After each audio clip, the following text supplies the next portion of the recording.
I'll answer that with a quick story, which is a lot of legacy government and NASA programs have this failure is not an option moniker to them.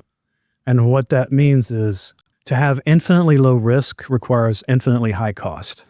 And so that's not how a lot of commercial startups and businesses have formed in the last decade or so, because instead there's a different approach in engineering where we want to actually break it because we want to see where the design fails and what we don't know yet and what we need to fix. And I think a lot of the legacy NASA programs have suffered at times because they've had to try to get everything right on the first go.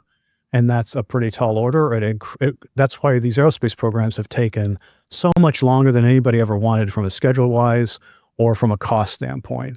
So I think Elon in the early days was very visible with his rocket failures. Yes. And he made a very important point at every turn. We're going to learn something from this. Although it sounded a little too euphemistic at times, where the rocket blows up and it's, no, that was not a failure. That was an experiment rich in data.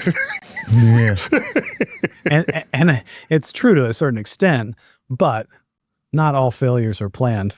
And most of them aren't. And but the value is if your company or organizational culture accepts failure, then you will actually get to the end product much faster. There it is right there. That's it.